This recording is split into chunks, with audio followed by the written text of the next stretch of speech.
Good morning, students. Myself, Dr. Rita Avasthi, Associate Professor, Department of Chemistry, Brahmanand College, Kanpur. Today, I'm going to discuss the topic Introduction to Polymers, which is the Unit 6 of BSc second semester. Polymers are the most versatile substance which are being used on the earth. आज सुबह से लेके शाम तक हम जो भी material use करते हैं they all are made up of polymers starting from the toothbrush, उसके ब्रिसल्स, उसका जो आप बकेट यूज करते हो, मग यूज करते हैं, the pressure cooker handle, so many things which we use, even the dress which we wear, जो हम पेपर पे हम लिख रहे हैं, जो पेन यूज कर रहे हैं, ये सारी चीज पॉलीमर है. Basically, man has progressed from, if we go to the Stone Age, where early men used to make tools out of stone. Then we moved into the Bronze Age.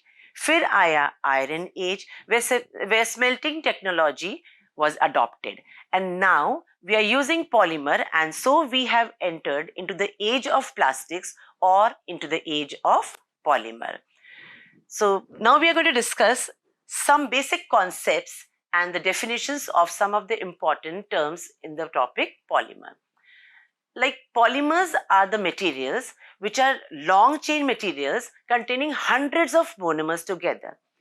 Polymer is a Greek word where if we break the word polymer, it is poly and meros. Poly means many and meros means units. That means when many units combine together, जब छोटी छोटी units combine होती हैं तो एक बड़ा सा molecule form होता है जिसे कि पॉलीमर कहा जाता है.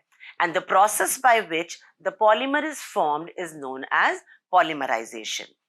छोटी छोटी यूनिट्स होती हैं मोनोमर्स. यहां पर एक एग्जाम्पल लिया गया है पॉलीथीन का. इसमें 2 इथीन मॉलिक्यूल्स को कंबाइन किया गया तो हमें एक डाइमर मिलता है. अगर 3 इथीन मॉलिक्यूल्स कंबाइन करेंगे तो हमें ट्राइमर मिलेगा. अगर 4 इथीन मॉलिक्यूल्स कंबाइन करेंगे तो हमें टेट्रामर मिलेगा. लेकिन अगर n units of ethene will combine together, then we will get a long chain of a polymer. That means in other words we can say that polymers are large molecules or macromolecules which are formed by micro units or micromolecules known as monomers. Now we come to the topic monomer. Monomer को अगर हम bifurcate करेंगे तो mono means one and mer means units. So when many small units combine together, they form a polymer. एक example अभी हम लोगों ने पीछे लिया इथीन. जब छोटी छोटी इथीन की यूनिट्स कंबाइन करती है तो पॉलीथीन बनता है. इस स्लाइड में हमने देखा कि when small units of vinyl chloride combine together a polyvinyl chloride is form. Similarly अगर स्टाइरीन को हम एज ए मोनोमर यूज करें और n units of styrene combine करेंगे तो हमें मिलेगा polystyrene. Now types of monomer. Monomers को 2 पार्ट्स में डिवाइड किया जा सकता है, vinyl monomers and non vinyl monomers. Vinyl monomers वो मोनोमर्स होते हैं जिनमें कि विनाइल ग्रुप प्रेजेंट होता है, जैसे कि CH2 double bond CH. All the examples like polythene or styrene, they all are vinyl monomers. Non-vinyl monomers के terms में बात करें तो thiophenene and furan are the examples जिनमें कि vinyl group present नहीं होता है, उन्हें non-vinyl monomers कहा जाता है. Now we come to the topic degree of polymerization. As we know, the monomeric units combine together to form a polymer. And when these monomeric units combine together, then we have a certain part in the polymer which keeps on repeating again and again. This number of repeating units in the polymer is known as degree of polymerization. This degree, the product of degree of polymerization and the molecular weight of the monomer, if we find the product of these, we can get the molecular weight of the molecule. Now, polymers which have high degree of polymerization are known as high polymers, and they have the molecular weight of the order 10 raised to the power 4 to 10 raised to the power 6 AMU. If the degree of polymerization is low, that means such polymers are known as oligomers. If we bifurcate the term oligomer, then oligo means few, mer means again units. That means In the case of oligomers, they are also polymers, but then here there are few numbers of monomer units attached in it. यानी कि जो oligomers होते हैं इनमें polymers के comparison में number of monomeric units कम होते हैं. Plus इनमें एक important चीज है, polymers का मॉलिक्यूलर वेट बहुत ज्यादा होता है. ओलिगोमर्स क्योंकि फ्यू मोनोमेरिक यूनिट्स हैं इस वजह से उनका मॉलिक्यूलर वेट उतना नहीं होता है, इनका मॉलिक्यूलर वेट कम होता है.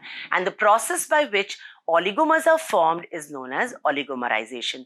Oligomers बहुत इंपॉर्टेंट होते हैं जो कि lubricants में, cosmetics में, detergents में और कई जगह यूज होते हैं. So they also have a very good position in the polymer chemistry.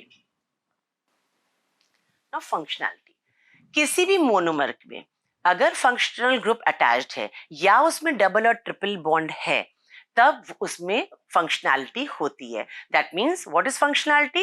It means the number of bonding sites in a monomer.